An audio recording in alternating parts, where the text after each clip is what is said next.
Gloire à Dieu. Nous allons lire dans Jean chapitre 6. Jean chapitre 6.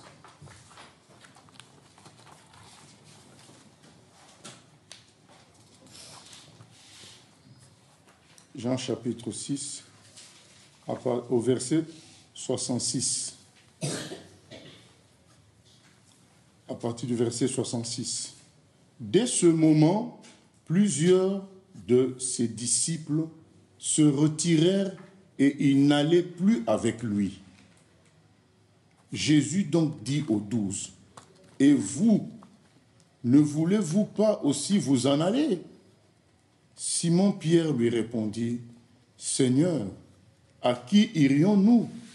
Tu as les paroles de la vie éternelle. Et nous avons cru et nous avons connu que tu es le Christ, le Saint de Dieu. » Voilà. Notre exhortation, c'est sur ce verset 68. Simon-Pierre lui répondit, « Seigneur, à qui irions-nous? Tu as les paroles de la vie éternelle. »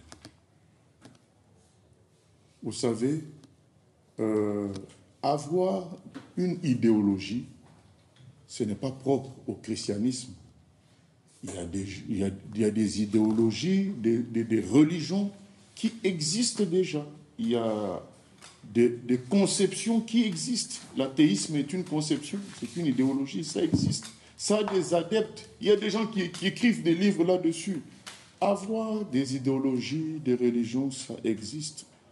Et que les gens même défendent fortement, ça existe. Mais ce que Pierre dit est capital. Puisque les idéologies, souvent, ça devient une identité qu'on défend parce qu'on est peut-être né dans cela, parce que peut-être à un moment donné, on a fait partie d'un groupe, et maintenant on s'est lié à une idéologie, même quand elle est dans l'erreur, on ne voit plus ça, on ne voit pas ça, parce qu'on est comme un supporter d'équipe. Les supporters ne soutiennent leur équipe, voilà, quel que soit l'adversaire. Donc, ils ne vont jamais se dire, tiens, cet adversaire paraît plus fort, on n'est pas sûr de gagner, donc on ne va pas soutenir l'équipe. Non, non, non. Ils vont soutenir toujours l'équipe, quel que soit l'adversaire. C'est ça, les gens qui soutiennent les idéologies. Parce que, comment expliquer que vous parlez à un bouddhiste, il va vous soutenir que c'est vrai ce qu'il fait? Vous parlez à un hindou, pareil, vous parlez à un shintoïste japonais, pareil. Vous parlez à des gens qui croient même à des humains. Il y a des humains, dans certains pays, on dit que c'est Dieu. Ils vont soutenir que c'est vraiment Dieu, c'est son voisin. Et d'autres vont croire à des animaux, à des vaches sacrées, tout ça, des statues. Mais chacun parle avec conviction. Que l'on défende quelque chose avec conviction ne veut pas dire que c'est forcément la vérité. C'est pourquoi, en ce moment-là, Pierre dit, alors que la majorité, presque tout le monde a quitté Jésus, on va revenir sur ce qui a fait qu'il ait quitté, mais Pierre dit, on ne peut pas te quitter, parce que tu es le seul à avoir les paroles de la vie éternelle. Il y a beaucoup d'idéologies, mais quelle est la pensée, quel est le discours qui nous relie vraiment à l'éternité d'une manière puissante, claire et nette? Ce n'est que le discours de Jésus. Quand vous lisez les évangiles, Jésus parle du ciel comme de son endroit à lui, comme de sa maison. Il ne parle pas comme un prophète dirait, bon, Dieu nous prépare un... Non, lui il dit, moi je viens de là-bas. Dans Jean chapitre 3, c'est dit, celui qui vient d'en haut est plus grand que ceux qui sont dans le monde, ceux qui viennent de la terre. Jésus déclare carrément venir du ciel. On le voit à sa naissance, des anges célestes qui viennent parler à Marie pour dire, mais c'est le Fils de Dieu que tu vas voir quand Marie est enceinte. À sa naissance, il y a des anges qui célèbrent.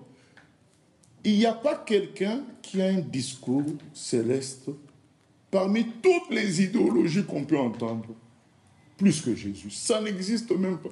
Ça n'existe même pas qu'il y ait un discours céleste clair. Il n'y a pas.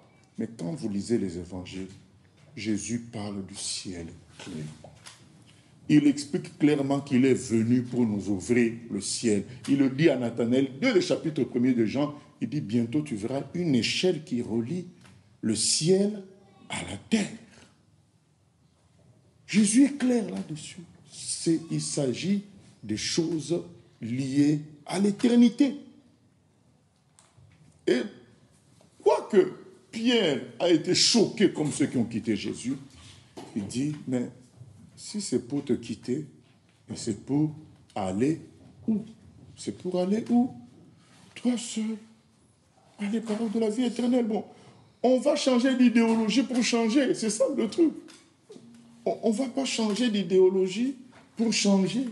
On doit gagner quelque chose. Toi, le gain que tu nous proposes est plus que toute autre idéologie ne peut nous proposer.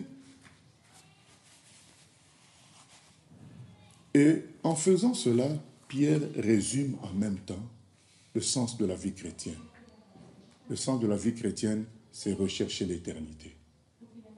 Ce n'est pas rechercher les choses de la terre.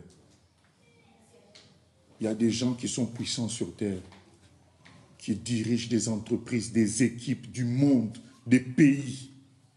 Mais quand Pierre dit, on va aller où? C'est toi qui as les paroles de la vie éternelle. Mais ils pouvaient aller dans des endroits où ils vont avoir un pouvoir terrestre. Pierre dit, mais non, nous, ce qui nous intéresse, c'est la vie éternelle. Il résume, cette phrase de Pierre est très profonde, très puissante, très grande. Il dit, mais nous, ce qui nous intéresse, c'est la vie éternelle. Et on n'a pas vu quelqu'un qui nous parle de l'éternité plus que toi, mieux que toi. C'est toi le seul qui en parle clairement. Lisez tout l'Ancien Testament. Dites-moi si quelqu'un qui va lire l'Ancien Testament va avoir une notion du ciel claire. Non. On parle du fait d'être correct avec Dieu, d'être droit, et il y a de temps à autre des visions du ciel. Mais avoir une logique fondée clairement sur l'éternité que Jésus-Christ apporte, dont il parle tout le temps, même quand il donne une parabole, il dit, mais un riche et un pauvre sont morts, le riche s'est retrouvé dans le sein d'Abraham, et le pauvre, le pauvre s'est retrouvé dans le sein d'Abraham, le riche s'est retrouvé en enfer. Il donne une projection céleste des choses. C'est lui qui parle dans Matthieu du feu dans lequel sera jeté les injustes, et il parle de jugement, et les justes iront au ciel. Au fait, il ne fait que parler de ça. Il parle de l'enlèvement dans Matthieu, il parle de paraboles de vierges folles et de vierges sages.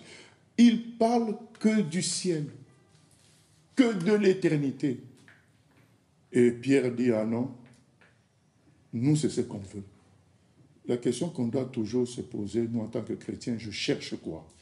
Parce que si c'est idéologie pour idéologie, il y en a beaucoup. Si c'est pour avoir une puissance terrestre, il y en a beaucoup. Mais Pierre dit à Jésus, ce que tu as dit nous a choqués, mais ce qui nous intéresse, nous, c'est la vie éternelle. C'est ça qui compte pour nous. Et c'est ça qui doit compter pour chaque humain, la vie éternelle. Il y a Moussa Koné, un ancien imam, qui dit toujours qu'on vous trompe sur tout, mais pas sur votre éternité. Parce que l'éternité ne connaît pas de marche arrière. L'éternité, c'est des milliards d'années. Sois distrait sur tout, mais ne sois pas distrait sur ton éternité. Pierre a dit, je suis déstabilisé. Nous aussi, on est déstabilisés. On est choqués. Mais on va aller où? Nous, on a compris que c'est toi le Sauveur. Parce qu'il n'y a pas quelqu'un comme toi qui puisse parler du ciel. On a compris que tu viens de là-bas. Or, nous, on veut aller là-bas. C'est ça la doctrine chrétienne. Nous voulons aller au ciel. Et le Père nous offre le chemin, c'est son Fils Jésus. Il faut qu'on s'en rappelle. Si quelqu'un est distrait par ça, il n'est plus dans la foi chrétienne. Pierre dit, ce qui doit nous intéresser en quelque sorte, c'est la vie éternelle. Et c'est toi seul qui as ces paroles-là de la vie éternelle. Il dit, on va aller nulle part. Mais ils étaient aussi déstabilisés. Parce que quand Jésus dit, il faut le manger. Oh, j'ai dit, mais attends, comment on va manger un humain? Déjà, même chez certains païens, on ne peut pas dire manger un humain. Mais là, c'est votre maître qui dit, il faut le manger. Si quelqu'un veut vraiment saisir l'éternité, il faut qu'il le mange. La gloire de Dieu, il faut qu'il mange Jésus. Jean 6, il dit, je suis le pain de vie. Si quelqu'un me mange, il aura la vie. Alors les gens disent, ah non, le monsieur, il y a quelque chose qui ne va pas. On ne peut plus continuer à le suivre. Et les gens s'en vont à gauche, à droite. Bien aimés, ça peut nous arriver, nous tous, dans notre vie, des choses qu'on trouve comme incohérentes en Christ. On dit, mais Dieu est amour, mais pourquoi il a permis ceci? Mais il peut y avoir des choses comme ça que nous ne comprenons pas trop bien. Mais quand tu lis les évangiles, quand tu écoutes Jésus, tu sais que c'est lui qui est la réponse de Dieu pour nous tous. Il n'y a pas quelqu'un comme lui qui non seulement vient du ciel, mais qui y est reparti. Vous savez comment Jésus est reparti? Les gens l'ont vu monter et puis disparaître. Il dit, je viens de là et je repars là, et il le montre. Et l'apôtre Pierre nous montre ça. Il nous montre que le plus important, c'est cette vie éternelle et que Jésus seul, quand on l'a écouté, quand on l'a entendu, quand on l'a vu, quelqu'un qui ne pêche pas, comme j'ai l'habitude de dire, comment on peut faire 24 heures sur 24 pendant juste un mois sans pécher? Bon, lui n'a pas fait un mois, plus de 30 ans, 24 heures sur 24 sans commettre un seul péché. Mais quand tu accompagnes quelqu'un comme ça, je dis non, là il y a quelque chose qui n'est pas de la terre. Ça vient du ciel. Maintenant, je reviens sur le terme parole de la vie éternelle. C'est vrai que ça veut dire parole concernant l'éternité, concernant le ciel. Mais attention, l'éternité, c'est aussi l'infini. Donc quand Pierre dit que nous n'avons nulle part où aller parce que tu as les paroles de la vie éternelle, il ne veut pas seulement parler du fait de l'éternité. Il veut dire que tu as des paroles qui sont d'une essence infinie. Au fait, tes paroles sont puissantes, elles sont reliées à l'infini. L'éternité, c'est l'infini. Ce n'est pas des paroles terrestres, bien aimés. Il y a toutes sortes de paroles sur terre. Il y a la science, il y a la politique, il y a le droit. Mais toutes ces choses-là sont des choses de la terre. Les gens qui suivent bien le droit, vous allez voir qu'il y a des erreurs de jugement à cause de la limitation du droit. Les gens qui sont dans la science vont savoir qu'il y a plein d'erreurs, plein de controverses scientifiques, il y a des limites de la science terrible. Les paroles terrestres, elles ont leurs limitations.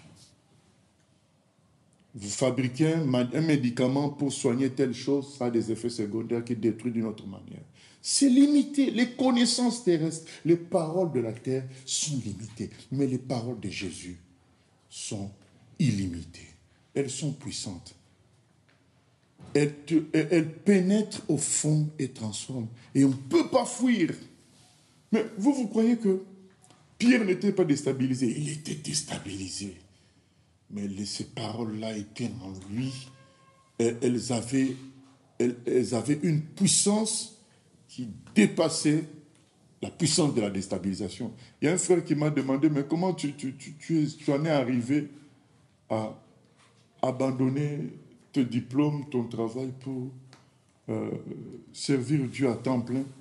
Je lui ai dit, à un moment donné, il y a une puissance qui te pousse à ça et qui est plus forte que la puissance de la logique terrestre qui te dit, mais tu vas manger comment? Tu vas nourrir tes enfants comment? À quoi ont servi tes années d'études? Mais à un moment donné, la puissance de la vie éternelle, la puissance d'éternité, la puissance de l'appel dépasse la puissance des paroles terrestres. Quand Pierre dit, tu as les paroles de la vie éternelle, c'est ça qui veut dire, tes paroles dépassent tout ce qu'on peut entendre ici sur terre. Ce n'est pas seulement tes paroles parlent de l'éternité, c'est déjà un, ça. De deux, elles sont infinies, elles sont plus fortes. C'est-à-dire qu'en ce moment-là, les paroles, je lui dis les paroles, la révélation du Saint-Esprit pour ma vie a dépassé ce que mon raisonnement pouvait considérer comme étant logique.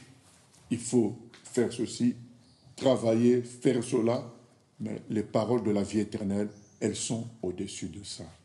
Et ma prière, c'est que pour chacun de nous, en lisant la parole, on reçoive la parole, comme le frère Paul dit, comme la parole de Dieu qui agit en nous qui croyons et qui prend la supériorité sur les doutes, les questionnements, les questions scientifiques, les questions juridiques.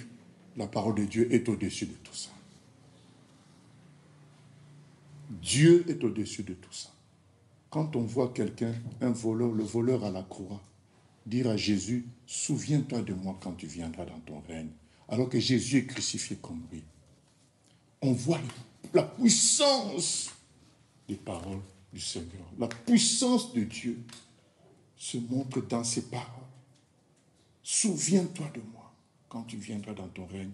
Cet homme, certainement, a dû entendre d'une manière ou d'une autre des références sur Jésus. D'ailleurs, c'est vrai, puisque le voisin a dit, si tu es le Fils de Dieu, sauve-toi. Donc, ils savaient que là, on le crucifiait parce qu'il était le Fils de Dieu. On disait de lui qu'il était le Fils de Dieu. Et l'autre dit, et le deuxième voleur qui dit, souviens-toi de moi quand tu viendras dans ton règne, lui, il a dit, mais il n'a rien fait. Donc, ils étaient au courant que Jésus était sans péché, innocent. Même le juge qui jugeait Jésus a dit, il n'a rien fait. Donc, les gens savaient toutes ces paroles-là sur Jésus. Mais comment quelqu'un ne peut ne rien faire? Comment quelqu'un peut vivre sans péché? Donc, forcément, cette parole-là, cette réalité-là, a touché le cœur de ce brigand à la croix. Il a dit, non, c'est ce que je veux. Moi, c'est ce que je veux nous dire. À un moment donné, on dit, je veux les paroles de la vie éternelle. Le diable va venir nous secouer par beaucoup de choses. Et combien de fois nous tous, on a eu envie de faire marche arrière, mais tu te dis, non, non, non. Ce que j'ai entendu, ce que j'ai reçu, dépasse. C'est pourquoi je veux quitter le Seigneur. Les apôtres, ils ont été pris, on les a fouettés, frappés, parce qu'on leur a dit de ne plus parler du Seigneur. Ils ont dit, mais comment on peut ne pas parler de ce qu'on a vu? On sait que c'est ça.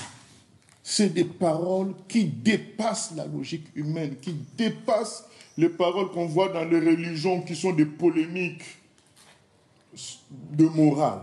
C'est des polémiques de morale, des polémiques d'origine. Jésus lui dit clairement que c'est lui la vie. Il ne vient pas dire, voilà, telle manière, telle manière. Non, non, il dit, c'est moi. C'est moi qui suis venu du ciel. Il faut passer par moi. Voilà. En fait, c'est très clair. Vous savez, quand on lit, on est dans les autres religions, quand on lit, on ne sait plus trop comment accéder au ciel. On lit, on lit. C'est vrai qu'il y a des pratiques qu'on nous conseille. On peut devenir spécialiste de ces pratiques-là, mais on ne sait pas trop. C'est ce que Moussa Koné disait. Il était dans imam, mais quand il s'est dit, mais comment aller au ciel, il ne savait pas. Il a pris tout le Coran, il n'a pas vu. Qu'est-ce qui montrait vraiment qu'il était sauvé? Il n'a pas vu. Et c'est le cas pour Nicodème dans la Bible, dans Jean chapitre 3. C'était un docteur. Un docteur. Il connaissait les Écritures, mais dans l'Ancien Testament, ce n'était pas dit clairement que tu fais ça, tu vas au ciel. C'est pourquoi il était quand même perturbé. Mais il y avait des pratiques, de longues listes de pratiques, des rituels. Il y en avait. Il y a tout ça dans toutes les religions, il y a tout ça dans toutes les doctrines, dans les sports, il y a tout ça.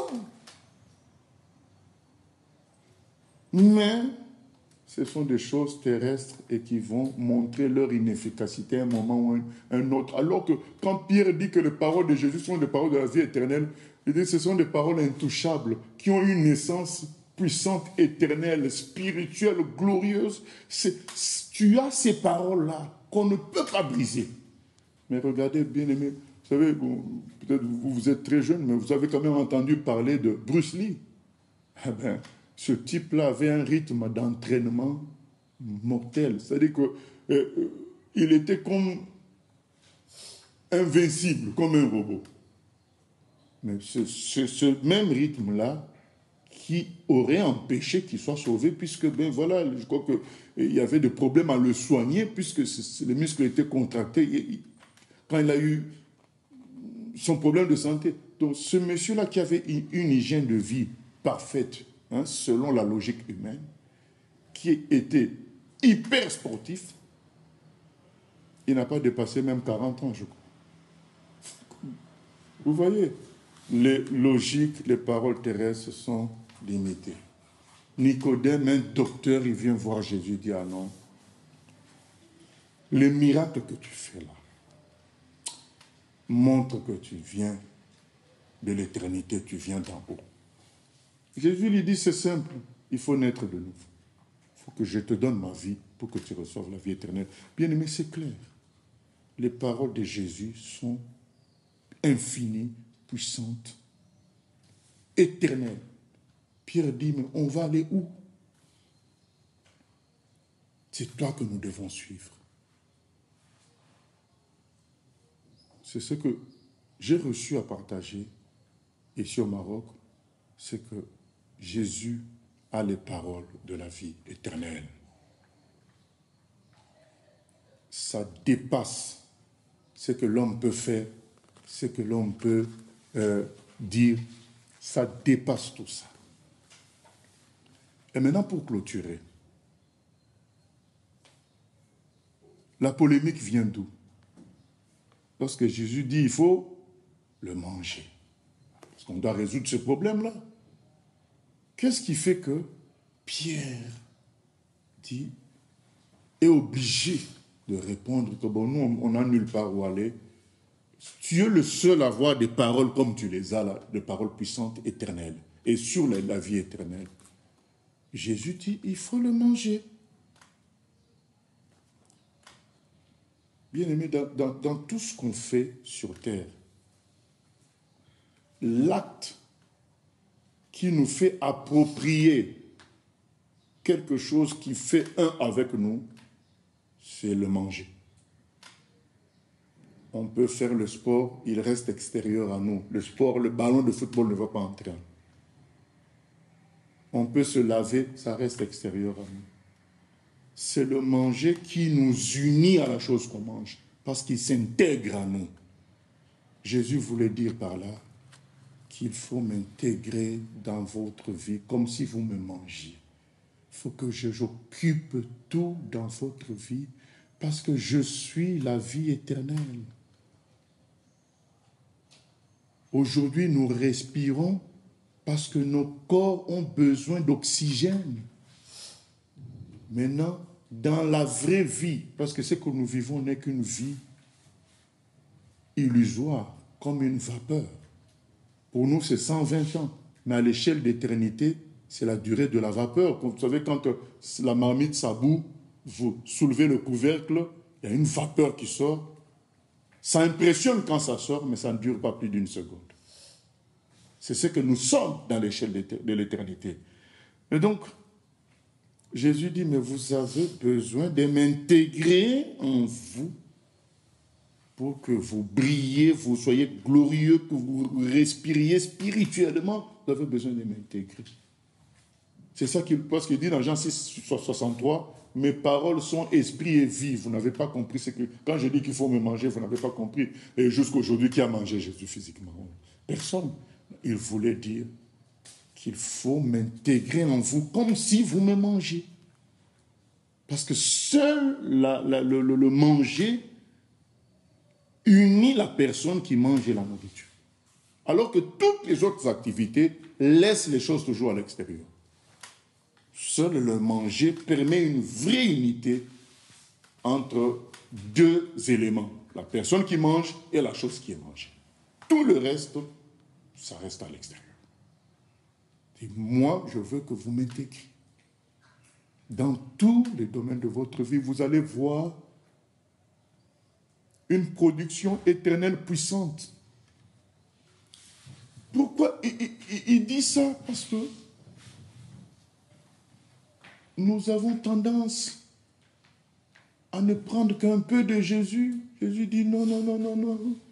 Il faut vraiment me manger, me mâcher. Dans d'autres versions, c'est écrit mâcher. C'est encore plus choquant. Il faut tout prendre. Tout prendre. Les plus petites molécules en moi. Prenez ça. Intégrez ça en vous. C'est ce que le Seigneur veut nous dire. Et dit à Pierre, vous avez besoin de m'intégrer en vous à tout moment. Et les gens n'ont pas compris, ils sont partis. Mais Pierre a dit non, non, non. Je n'ai pas très bien compris ce qu'il a dit, mais ce monsieur a les paroles de la vie éternelle. Bien-aimés, nous avons un choix à faire où nous comprenons qui est Jésus. Vous savez, quelqu'un qui cherche des adeptes, est-ce qu'il peut dire des phrases comme ça?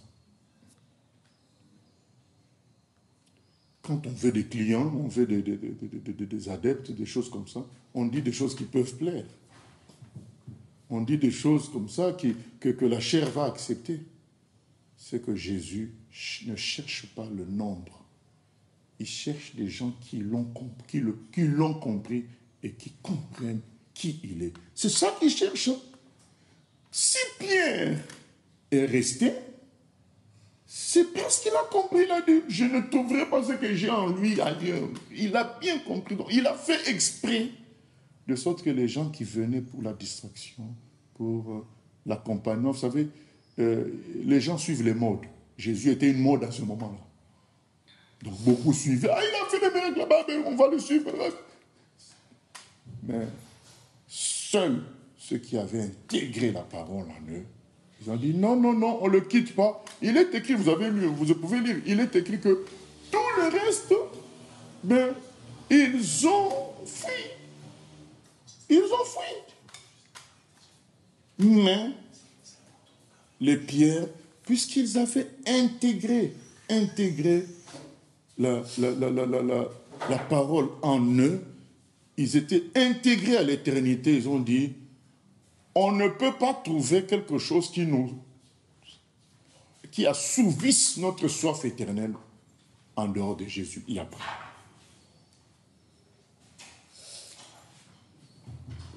Et Jésus sait que quelqu'un qui a déjà saisi ça ne le quittera jamais. Il le sait. Il sait que, mais nous, on ne le sait pas toujours. Alors, il va permettre quelque chose de difficile pour qu'on soit conscient qu'on est vraiment à lui. Malgré cette difficulté-là, Pierre dit, non, non, non, non, non. Nous, on a quelque chose qu'on ne peut pas trouver ailleurs, qu'on a reçu de lui, on reste. Donc, bien-aimés, choisissons les paroles de la vie éternelle. Tout ce qui peut paraître fort ici sur terre est passager. Mohamed Ali était fort, beau, grand parleur, très intelligent et avec certaines valeurs. Il a 42 ans, il avait déjà la maladie de Parkinson. C'est-à-dire que l'âge où l'homme masculin a un corps de jeune, tout en ayant une intelligence de né, d'ancien. Donc l'âge top pour l'homme masculin, c'est entre les 40 et les 50 ans.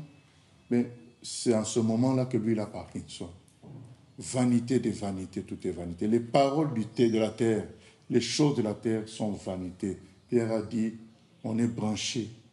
Et Jésus va faire ça dans chez tous les chrétiens. Il va permettre que certains événements nous trient, qu'on voit qui vraiment a reçu Jésus ou pas.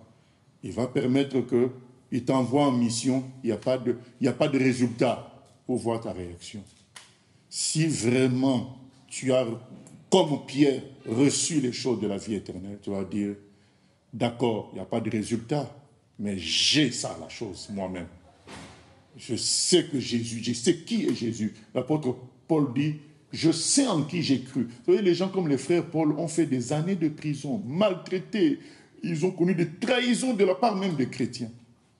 Mais ils sont restés tranquilles, ils sont restés forts, parce qu'ils étaient intégrés aux paroles de la vie éternelle. Ils étaient intégrés à Jésus. La différence se fera à ce prix-là. Ne faisons pas les choses par suivisme. Entrons vraiment dans une vraie relation avec lui, selon les paroles de la vie éternelle, au nom de Jésus. Amen. Amen. Seigneur, nous venons prier que tu nous aides à intégrer, à t'intégrer en nous, à réaliser combien tu es puissant, éternel, grand, et à tout prendre de toi, Seigneur, à ne pas prendre quelques parties, mais tout. Nous ne voulons pas être distraits par des polémiques de doctrine et d'idéologie. Nous voulons les paroles de la vie éternelle qui ne sont qu'en toi, Jésus. Accorde-nous cela et accorde-nous de les manger, de te manger à 100%. Merci Jésus. Amen. Gloire à Dieu.